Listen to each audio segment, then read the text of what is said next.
All right, what's up, everyone? It's been a little bit. We also know your CGs are kind of in the last couple months or last couple weeks in your last session, so excited to do that.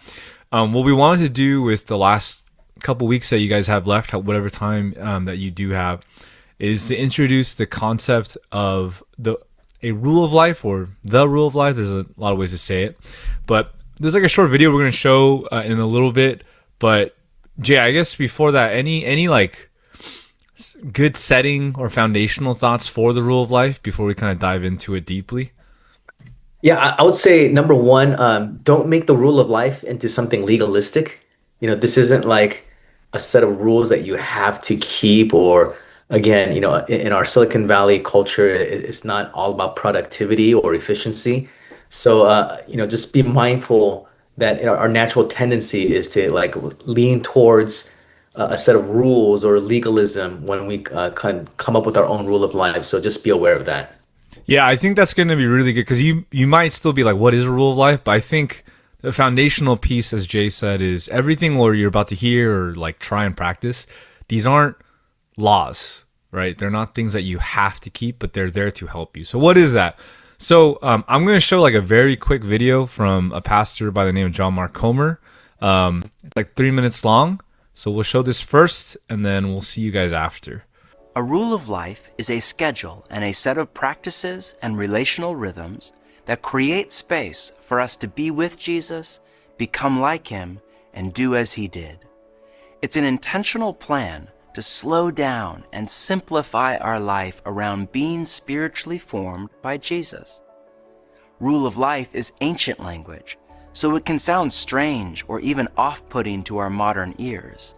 But notice, it's rule of life, singular, not rules for life, plural. The original Latin word used by our spiritual ancestors was regula, where we get English words like regular and regulation, as well as rule and ruler, because it literally means a straight piece of wood. Some scholars believe it was the word used in the ancient Mediterranean for a trellis in a vineyard. In John 15, Jesus gave his most famous teaching on spiritual formation. I am the vine, you are the branches. If you remain in me and I in you, you will bear much fruit. Apart from me, you can do nothing. If you do not remain in me, you are like a branch that is thrown away and withers. Such branches are picked up, thrown into the fire, and burned. If you remain in me and my words remain in you, ask whatever you wish, and it will be done for you. This is to my Father's glory, that you bear much fruit, showing yourselves to be my disciples. Early Christian teachers picked up on Jesus' metaphor and followed it to its logical conclusion. For a vine to bear much fruit, what does it need? A trellis, a support structure, to lift it up off the ground, guide it in the desired direction, and guard it from damage, disease, and dangerous predators. In the same way, to abide in the vine and bear much fruit, apprentices of Jesus need a trellis, a support structure, to guard and guide their lives into transformation. A rule of life is exactly that, a trellis. It's a way to schedule into our daily life practices and relational rhythms that align our time and our habits to our deepest desires to be with Jesus and become like Him. The motivation behind a rule isn't duty, it's desire. Think of the way an athlete disciplines themselves with daily drills, or a musician with daily practice. It's all in service of a deeper desire. They know we have to connect our desires to daily disciplines if we want to see them become a reality. For apprentices of Jesus, a rule of life is made up of daily practices, like beginning your day in prayer and the reading of Scripture. Weekly practices, like keeping Sabbath and gathering with community. And monthly practices, like serving the poor and preaching the gospel. It's all the practices we intentionally, repeatedly do to offer our lives up to God for transformation. Put another way, A rule of life is an intentional plan for our spiritual formation. And in the chaos of modern life, with all its hurry and digital distraction and cross pressures, we need a rule more than ever before. It's an ancient idea whose time has come again.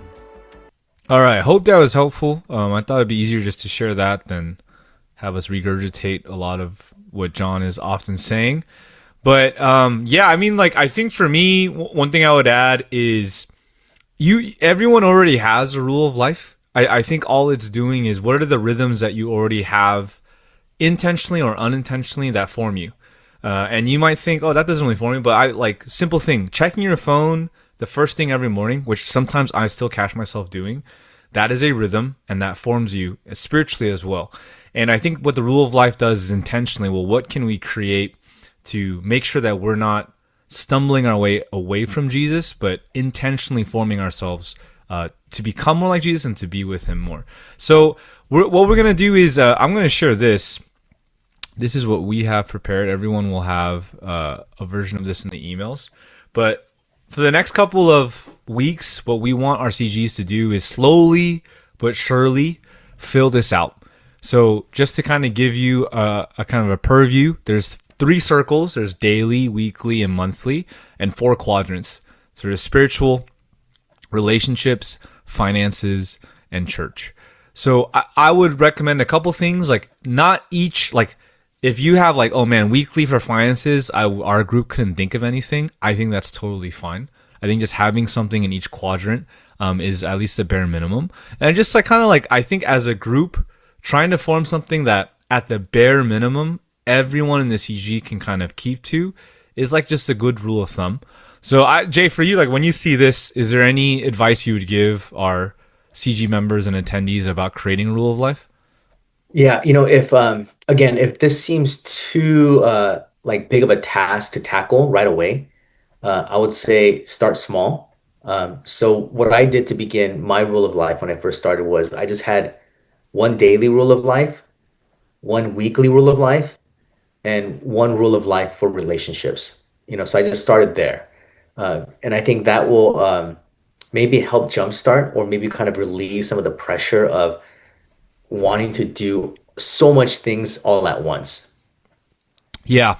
And I really want to leave every CG the freedom to kind of play around with this almost. Like there's no, like, I know this can look very intimidating, but oh my, we have to fill all these out. But every week, I think what I would recommend is like, what is one practice we can kind of add or maybe even subtract, or like, oh, that was like a lot for us this past week.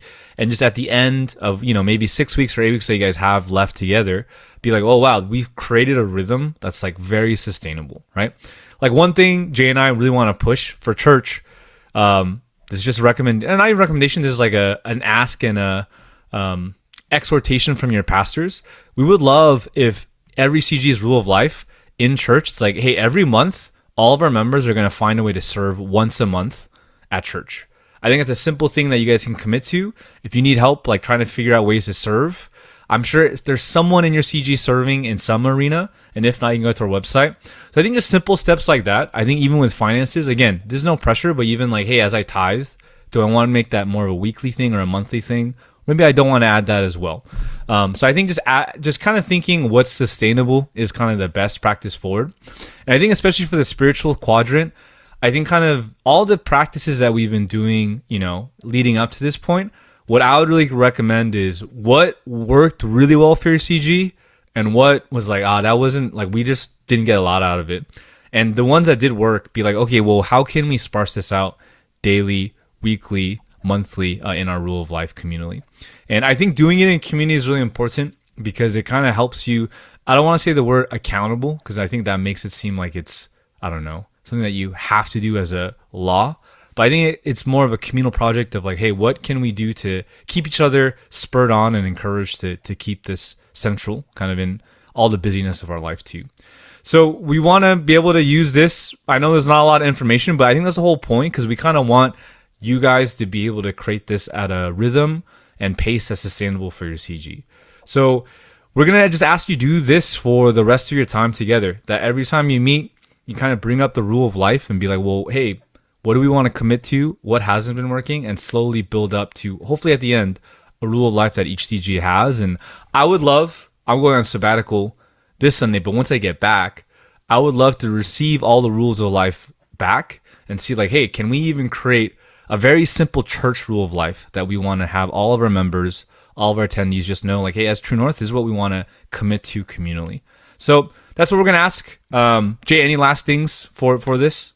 Yeah, I wanted to share real quickly one quadrant for myself, just as an example, just so in case people need like a structure or maybe even just a model for them to follow. So when I think about my rule of life, I have like a grand one kind of vision for it, and my ultimate rule of life is to be fully human, to allow myself to be fully human as someone who's created in the image of God. So for the spiritual quadrant, I have a daily rule of life, which is that every day I would do my daily offices. That includes, silence and solitude, prayer of examine, and that's my daily rule of life. My weekly rule of life is to do with a Sabbath, so that every week I will have one day where I rest and I don't do any work.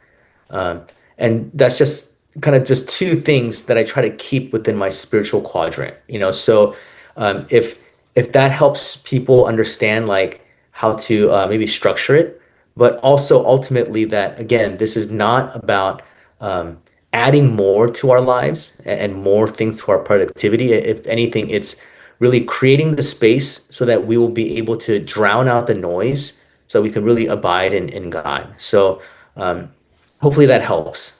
No, I think that's really good, because I think we are like living in an age where, I don't know about you, Jay, but in my algorithm, you'll get these life bloggers that will be like, hey, it's 6 a.m. I wake up, 6:20 I meditate, 6:30 I do 30 push-ups. And I think the temptation when you see this is like, oh, we got to do that. We got to squeeze the most out of all that we have. And this is not that at all. I think Jay sharing his is really helpful. I'll share my relationship quadrant. This won't be one-to-one because this is more of a family context. But one thing monthly that me and my wife commit to is, hey, we're going to go out on a dinner, no kids, find babysitters, and each month we take turns planning it. Each week, one thing I commit to is I'm going to meet with a church member in the flesh. So like, if you're listening to this and you're serving, I might have had multiple Zoom meetings with you. And one thing I really want to commit to, though, weekly is like, I want to meet our people in the flesh, because I think that's important. Daily, one thing I commit to is at the end of the day with my kids, I try and practice the prayer of examine with all of them. So that's how I frame it. And it's like very simple. And hey, there's some days where, like last night, very hectic, we didn't do the prayer of examine. And it's not like, oh man, like we're going to have to do a double this night, kids. Like it's not that at all. But I think it's just a reminder of like, these are the rhythms that I want to commit to, that I love what Jay said, that make me, I think, fully human as God has intended me to be. So, with that, we would love to send you off and like, the first week, there'll be a lot of just, maybe you can just discuss this conceptually. And then just from that, every week be like, hey, we're going to commit to these things, and almost come back and be like, well, how was it? Was it too much? And be very honest. Was it too much? Was it too little? What's a good rhythm that you guys are finding? And I know it might sound daunting, or even, man, it just sounds kind of a waste of our time to use the rest of our time to build this, but I think it's actually really worth your time as a community group to do. So if there are any questions, please don't email me, because I'll be on sabbatical, but you can email Jay any questions, especially if you're a leader too. But really excited, and for your leaders that are listening, I would love at the end of your CGs if you can kind of write what you guys committed to and what worked, and send that all to us, because I think that's really important for us to see as well. So hope that's helpful. Hope your CGs end really well. If there are any questions, reach out. But thanks for listening. Good luck. One suggestion, a great rule of life for church is to come on time. Indeed. Well, you know what? We'll make that mandatory. All right. Yeah. Thanks, guys. Cool.